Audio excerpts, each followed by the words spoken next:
So hello friends, आज हमारे इस नए एपिसोड में आज हमारे साथ एलआईसी म्यूचुअल फंड के CEO equity Nikhil Rungta sir है। और आज हम मार्केट के बारे में बात करेंगे। So welcome you sir. Thank you. Sir, thank अभी यू। जो मार्केट में करेक्शन हुआ है फ्रॉम जनवरी एंड फेब्रुआरी, तो आपका मार्केट का व्यू क्या है एज ए एएमसी? और लोगों को एक्सपेक्टेशन था बाजार और गिरेगा, लेकिन पिछले 2 वीक से बाजार ने टर्न अराउंड किया है और काफी 8 से 9% का अपवर्ड मूवमेंट आया है। तो सर, उसके बारे में थोड़ा बताइए। तो देखिए, एक्सपेक्टेशन शॉर्ट टर्म में अगर हम रखेंगे तो वॉलीटिलिटी हमेशा रहेगी। तो लास्ट 2-3 महीने में जो हमने देखा है वो वॉलीटिलिटी है। और मार्केट ऊपर नीचे कब होता है? जब हमारे एक्सपेक्टेशन और एक्चुअल जो करनी होती है उनमें डिफरेंशिएशन होता है। कुछ महीने पहले तक, 6 महीने पहले हम सोच रहे थे कि इस साल का हमारा डबल डिजिट अर्निंग ग्रोथ आएगा, और आया कितना? Single digit. तो एक्सपेक्टेशन ज्यादा थी, एक्चुअल कम आई, तो मार्केट नीचे आ गया। अब एक्चुअल अगर नीचे है, हमारी एक्सपेक्टेशन काफी नीचे हो चुकी है, लेकिन जब हम कंपनी से मिल रहे हैं तो उनकी उनकी ग्रोथ, उनकी अर्निंग्स जो है वो रिवाइव होनी अभी स्टार्ट हो जाएगी। तो उस एक्सपेक्टेशन में मार्केट वापस बढ़ रहा है। साथ में देखो, अर्निंग का इतना डर था नहीं, because market price always chase earning, वो तो हमेशा से था। लेकिन जो एफआईआई की सेलिंग थी काफी ज्यादा, वो लास्ट 2 हफ्ते में काफी कम हो गई है। एंड कुछ दिन तो हमने देखा है कि काफी पॉजिटिव भी रही है। तो आज इंडियन मार्केट इस तरह के कगार पे खड़ा है कि एफआईआई अपनी सेलिंग बंद कर दे तो भी हम बहुत ऊपर चले जाएं, बिकॉज हमारे इसके अंदर, इंडिया के अंदर ग्रोथ इतनी दिख रही है। 2 हफ्ते पहले तक हम सोच रहे थे कि मार्केट नीचे जाएगा। वो क्यों सोच रहे थे कि एफआईआई कंटिन्यू सेल करेगा? बट ग्लोबली बहुत चीजें चेंज होती रहती है। आज का मार्केट इतना डायनामिक है कि ओवरनाइट हम सो के उठते हैं एंड सब कुछ चेंज हो चुका रहता है। तो वो मार्केट इतना ज्यादा डायनामिक है, ग्लोबली चीजें इतनी चेंज हो रही है, things are moving around so fast कि हमें सोचने का भी टाइम नहीं मिल रहा है। So this is what is happening. Market अब तेजी में क्यों है? क्योंकि बहुत ज्यादा गिर गया था। हमारे जो वैल्यूएशंस हैं वो पिछले 10 साल के एवरेज से 8 से 9% डिस्काउंट पे आ गए थे। जैसे आपने बताया है कि मार्केट अभी 8-9% चल चुका है, लेकिन अगर मैं आज अभी 24 मार्च का क्लोजिंग की अगर मैं बात करूं तो टुडे वाईटीडी निफ्टी ग्रीन में आ चुका है। निफ्टी ग्रीन में आ चुका है 3 महीने के अंदर। और ये 3 महीने में लेकिन हमने क्या, या मार्केट ने या इन्वेस्टर्स ने क्या, बहुत कुछ सीखा है कि ये वॉलिटिलिटी है, इसके साथ बॉटम तो हम पकड़ नहीं सकते, लेकिन बॉटम उसी का साथ देता है जो इन्वेस्टेड रहता है। तो वही है कि देखिए, मार्केट वॉलेटाइल रहेगा। क्वालिटी को चेस करो, अर्निंग्स को चेस करो। 1, 2, 3 या 6 महीने में चीजें वापस नॉर्मलाइज होगी, बिकॉज अर्निंग तो नंबर है, उसको ना मैं ना आप झुटवा सकते हो। वो फैक्ट है, फैक्ट को चेंज नहीं किया जा सकता। तो बस अर्निंग पे फोकस कीजिए, एंड वो चीजें सारी इंप्रूव होती जा रही हैं आज की तारीख में। साथ में और भी किया हुआ है, हमारे इंडिया के अंदर चीजें काफी इंप्रूव हुई है।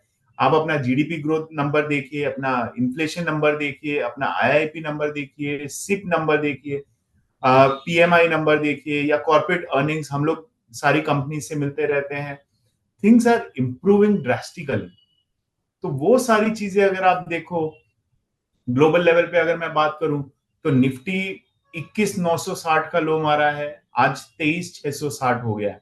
मोटा मोटी 10% जा चुका है ऊपर, 8 से 9% जैसे आपने बताया। बट स्मॉल कैप लो से बात करूं तो आज का रिटर्न मिला के 14% अप हो चुका है। USD INR YTD is negative now. From peak of 88 हम 85-60 पे आ चुके हैं। 10 ईयर यील्ड जो अपना है वो 3 ईयर लो पे चल रहा है, 674। डीएक्सवाई से लोग डर रहे थे कि भाई डॉलर इंडेक्स इतना ऊपर जा रहा है 110 के आसपास, वो ऑलरेडी 103 पे आ चुका है। तो थिंग्स आर इम्प्रूविंग ड्रास्टिकली। तो मार्केट में तो वो दिखना ही है जो कि हो रहा है, और ये हमेशा होता है। ये वॉलिटिलिटी है, जब भी आती है वो धीरे धीरे अपने आप चली भी जाती तो अभी सर, एफआई का क्या व्यू है आपका? जैसे एफआई ने पैसा विड्रॉ किया है। अभी यस। विड्रॉ करना बंद कर दिया है पिछले 2 वीक से। करेक्ट। एफआई जैसे कोविड में भी पैसा विड्रॉ किया था, फिर वापस आया, 2022 में भी किया था। तो एफआई का क्या व्यू है आपकी एएमसी का? देखिए, एफआईआई तो आते और जाते रहते हैं। बस ये है, अगर हम लॉन्ग टर्म की बात करें, 10 साल के व्यू की बात करें, 10 साल पहले एफआईआई का स्टेक अपने टॉप 500 कंपनीज में करीबन 22-23% था। वो 16.5% आ चुका है। डीआईए का स्टेक जो सिंगल डिजिट में था, वो भी 16.5-17% हो चुका है। तो आप उस एंगल से देखो, तो अभी एफआईआई और डीआईए ऑलमोस्ट इक्वल पे है। साथ में वो कब आते हैं और कब जाते हैं, अभी उन्होंने इतना निकाला क्यों? Because of China and because of yield rising in US. आज देखिए, यूएस के अंदर आपको 4.5% का अगर रिस्क फ्री रिटर्न मिल रहा है, और इंडिया में हमारा रुपी भी डेप्रिशिएट हो रहा था, तो डॉलर टर्म में उनको उतना ही रिटर्न इंडिया में मिल रहा था, तो इसलिए वो बाहर जाना स्टार्ट कर दिए।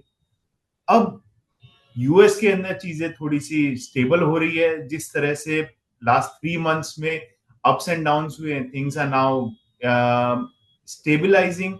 लोगों को लग रहा है कि जितनी ज्यादा चीजें बोली जा रही है उतनी हो नहीं सकती, क्योंकि उतनी ज्यादा पावर नहीं है, कैपेसिटी नहीं है। आप वो सब इंप्लीमेंट करने जाओगे, आप वो सब इंप्लीमेंट करने जाओगे तो आपके खुद के इन्फ्लेशन स्पाइक अप हो जाएगा। यूएस के अंदर इन्फ्लेशन स्पाइक अप हो जाएगा, तो रेट कट होगा नहीं, रेट कट होगा नहीं तो आपकी ग्रोथ आएगी नहीं। तो वो यूएस खुद अपने साइकिल में घुसता जा रहा था, और इसीलिए हमने देखा लास्ट 3 महीने से टैरिफ पोस्टपोन पे पोस्टपोन होती जा रही है। अभी 2 अप्रैल को हम देखेंगे कि रेसिप्रोकल टैरिफ आएगा। बट अगर हम उस चीज के अंदर डिटेल में जाएं, तो हार्डली कुछ ऐसा बचता है कि भाई there is a big difference between reciprocal tariff between India and US. तो अभी तक मेरे को यूएस के अंदर अच्छा रिटर्न मिल रहा था, लेकिन लास्ट टू वीक्स में 88 से 85-50 तक रुपी आ चुका है। तो वहां पे ऑटोमेटिकली आपको 3-4% का रिटर्न मिल गया है, plus Indian market itself is up 9-10% तो 14-15% का रिटर्न मिल चुका है इंडिया के अंदर। और यूएस में हम देखें तो सिमिलर अमाउंट ऑफ डाउनफॉल आया है।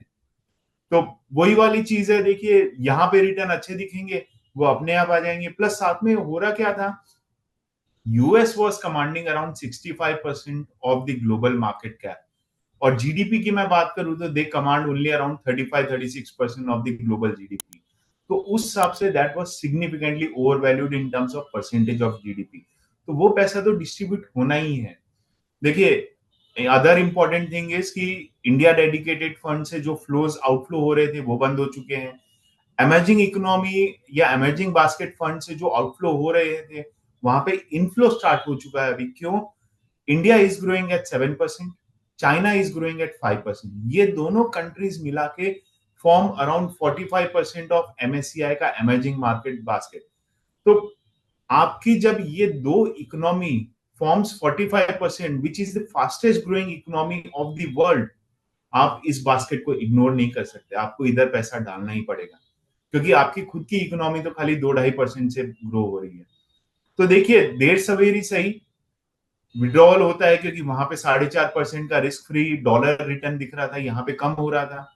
रुपी स्टेबल हुआ है, रिटर्न्स अच्छे आए हैं। अर्निंग्स अभी अपने आप एक्सपेक्टेशन से ज्यादा आएंगी, क्योंकि हमारी एक्सपेक्टेशन ही बहुत कम है आज के तारीख में। तो अर्निंग्स तो अच्छी आएंगी, तो थिंग्स आर इंप्रूविंग। आपके जो गवर्नमेंट ऑर्डर पिछले साल रुके हुए थे बिकॉज ऑफ इलेक्शंस, वो सब चालू हो गए। दिसंबर से सारी चीजें इंप्रूव हो गई हैं।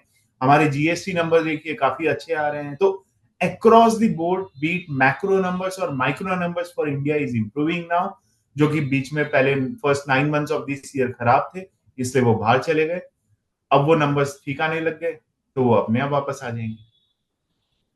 सर जब कोविड, आज कोविड को 5 साल हो गया सर, जब कोविड आया मार्केट गिरा था, उस टाइम जिन इन्वेस्टरों ने करेज दिखाया, वहां से देख रहा हमने शेयर किया इन्वेस्टर के साथ, आज भी रिटर्न 30 से 45% CAGR है। Thirty correct, to forty correct. Five ऐसी है। तो सर यहाँ से अगर पैसा इन्वेस्टर को इन्वेस्ट करना है, ऑलरेडी मार्केट गिरा है, अभी रिकवर हुआ है 8 to 10%, लेकिन अभी भी 15 से 18% का डाउनफॉल है। तो अगर यहाँ से सर 5 साल का व्यू है इन्वेस्टर का, तो कौन सी कैटेगरी में पैसा ज्यादा बनेगा? Large cap, mid cap, small cap, flexi cap या मल्टी कैप? हम कोर प्रोडक्ट की बात करते हैं सर। अप एंड अब डाउन बीच में देखिए, होगा सर, लेकिन एंड ऑफ द 5 इयर्स कौन सी कैटेगरी में आपको लगता है कि नहीं यहाँ पैसा ज्यादा बनेगा? हमारे लिए momentum is just one of the strategy. हम यस। उसे एज अ थीमेटिक नहीं बोलते, बिकॉज हमारे लिए क्या है, जैसे हम ग्रोथ की बात करते हैं, वैल्यू की बात करते हैं, उस तरह से मोमेंटम एक तीसरी स्ट्रैटेजी है। तो तीनों को मिला के हम स्टॉक को चूज करते हैं। यस। अब आप अगर स्कीम की बात करो, और अगर आप मेरे को 5 साल प्लस का टाइम दे रहे हो, तो first scheme which I would like to focus on is small cap fund. क्योंकि देखिए, आज इंडिया में 150 कंपनियां लिस्टेड हैं। टॉप 100 कंपनी मेरी लार्ज कैप बनती है, नेक्स्ट 150 मेरी मिड कैप बनती है। तो ये 250 कंपनियां होगी। लेकिन मैं स्मॉल कैप की बात करूं, आज एमपी डेफिनेशन के हिसाब से 4847 कंपनीज है जो स्मॉल कैप का बास्केट है। तो जब मेरे पास इतनी बड़ी यूनिवर्स और अपॉर्चुनिटी है स्मॉल कैप में, जहां पे मैं चेरी पिक कर सकूं कि क्या अच्छा है क्या खराब है, तो अपॉर्चुनिटी और पैसा वहीं पे है। बिकॉज टॉप 100 या नेक्स्ट 150 में तो क्या है, हर बंदा बैठा हुआ है। यस। लार्ज कैप वाले फंड वही 100 स्टॉक में डालेंगे, मिड कैप वाले फंड वही 150 स्टॉक में डालेंगे। लेकिन जो हम बात करते हैं हिडन जेम की, मल्टी बैगर्स की, वो कहाँ होते हैं? इन बाकी कंपनीज में 4847 कंपनी है, वो सारी की सारी स्मॉल कैप में होती है। और जो मल्टी बैगर्स आज के तारीख में हम बोलते हैं कि 10 साल के अंदर से 5 गुना, 6 गुना या 10 गुना हुए हैं, वो सब उस टाइम पे स्मॉल कैप ही थे। तो पिछले सर 10 सालों में भी देखो होगा तो स्मॉल कैप ने बहुत अच्छा रिटर्न दिया है इतनी वॉलेटिलिटी होने के बावजूद। यस। और लमसम देखो या एसआईपी देखो, उसी कैटेगरी में पैसा बना है। तो मतलब आपका व्यू कि यहाँ से अगर लॉन्ग टर्म में पैसा अच्छा बनेगा तो फर्स्ट कैटेगरी होगी स्मॉल कैप। देखिए, डिसिप्लिन है और डेली एनएवी देखने की चाह नहीं है, तो बनेगा। तो फिर स्मॉल कैप में पैसा डालिए। Yes sir, yes sir, definitely. तो सर अभी अभी पिछले 2 सालों से एलआईसी ने बहुत अच्छा इंप्रूवमेंट किया है। फंड अच्छा परफॉर्म कर रहे हैं, स्मॉल कैप अच्छा कर रहा है, मल्टी कैप अच्छा कर रहा है, लार्जर मिड कैप अच्छा कर रहा है। तो सर बहुत सारे नए फंड मैनेजर एलआईसी में आए हैं सर, तो थोड़ा सर एलआईसी म्यूचुअल फंड के बारे में थोड़ा बताएं, क्योंकि आपके परफॉर्मेंस अभी अच्छा आ रहा है। तो देखिए, to start with sir, LIC mutual fund खाली एक नाम नहीं है, it's a brand, it's a legacy. LIC is the most respected financial brand of the country. अब चेंजेस क्या हुए हैं पिछले 2 साल में, मैं वो बताता हूँ। 3 साल पहले हमारी 6-7 लोगों की टीम थी इक्विटी की, आज हमारी 15 लोगों की टीम हो गई है। हर बंदा रिसर्च का पार्ट है। रिसर्च फर्स्ट, क्वालिटी फर्स्ट हमारा मोटो है। अर्निंग्स को चेस करते हैं हम। आज देखिए, 15 लोगों की इक्विटी टीम है, और हम लोग एक्टिव इक्विटी की बात करें तो खाली 15,000 करोड़ मैनेज करते हैं, 16,000 करोड़। तो मतलब पर इक्विटी टीम मेंबर मेरा एक्टिव इक्विटी खाली 1,000 करोड़ के आसपास है। That's lowest in the industry. अब वो कम है, वो अच्छा है या बुरा है? हमारे हिसाब से अच्छा है, बिकॉज एयूएम कम है, तो हम ज्यादा टाइम रिसर्च को दे पाते हैं।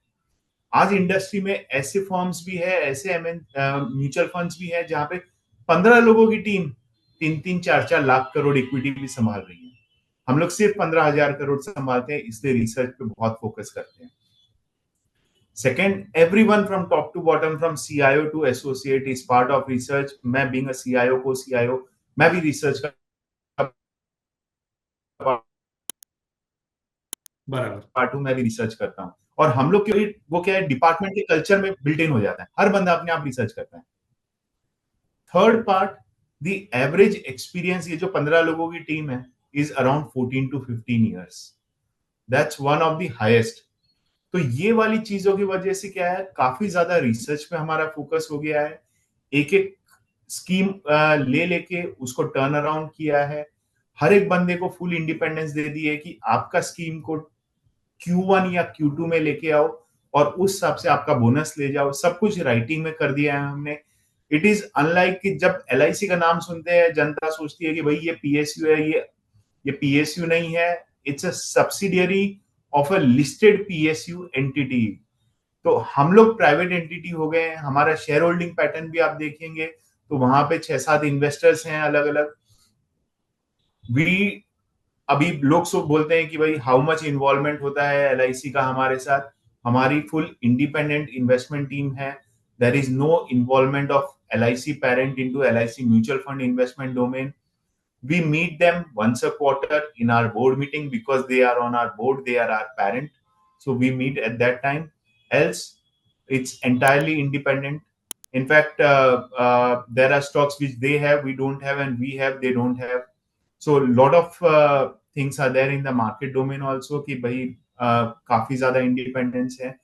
तो it is unlike a PSU.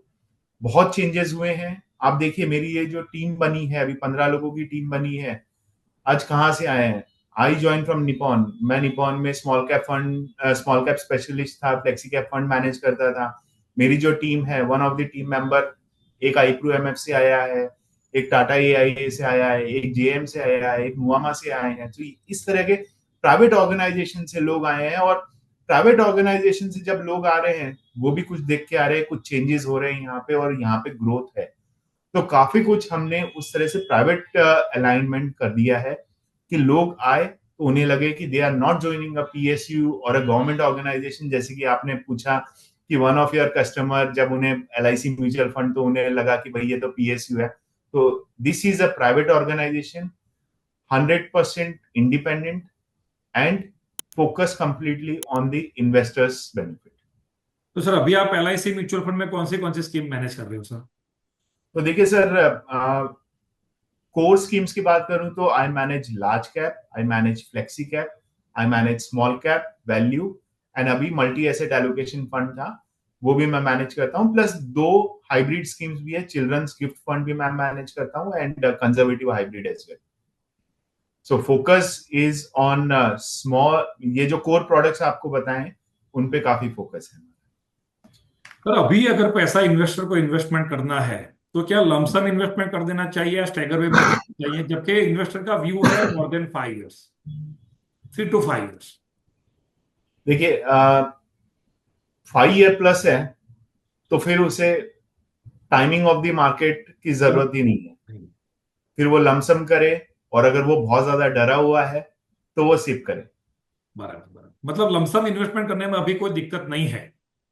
देखिए 5 ईयर प्लस का अगर आपका टाइम होराइजन होता है तो आपको ये लमसम, स्टैगर्ड, सिप, इसकी चिंता करने की जरूरत नहीं होती है।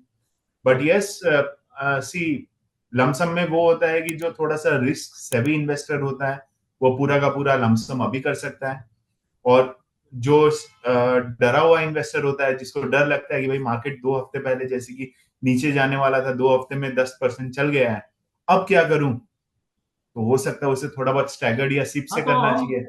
हम उनको एज पर टाइम फ्रेम अलग अलग एसेट क्लास में इन्वेस्टमेंट कर सकते हैं। मल्टी एसेट है, बैलेंस एडवांटेज फंड है, लार्ज कैप है, फ्लेक्सी कैप है। मतलब अगर आपका व्यू लंबा है you can invest small cap, mid cap. अगर आपका व्यू कम है, 2-3 साल का है, तो मतलब एज पर टाइम फ्रेम बहुत सारी प्रोडक्ट है। Correct, correct sir. तो सर अभी मतलब ये भी जो करेक्शन आया था तो उसमें अभी इंडिया में fundamentally Indian economy are very strong. Correct. और जिस तरह से हम अमृत काल की बात करते हैं, 2047 की बात करते हैं, 10-10 ट्रिलियन इकोनॉमी बात करते हैं। हमने भी सर अभी 28 को 3 मार्च को भी बहुत सारे सीआई इक्विटी से के साथ पॉडकास्ट किया था। इवन समीर राज जो हमारा ऑफिस ओपनिंग करने आए थे उनके साथ भी मेरा नेक्स्ट वीक है। तो सर सब लोगों ने यही बताया था कि नियर अबाउट बॉटम है, यहाँ से अब 2-3-4 प्लस माइनस हो सकता है, लेकिन this is the right time to investment, जैसा कोविड में हुआ था। Correct. Correct. So thank you very much sir your valuable time हमारे इन्वेस्टर थैंक और यू सो व्यूवर्स के मच लिए सर। As a LIC mutual fund, क्योंकि हमने अभी एलआईसी में एलोकेशन करना 2 साल से स्टार्ट किया है सर। और आपका small thank you cap so और मच मल्टी सर। कैप अच्छा कर रहे हैं sir. So thank you very thank you much sir. Too, thank you, thank you sir, नमस्ते। नमस्ते। ठीक था sir. Okay sir, thank you. Okay sir, thank you.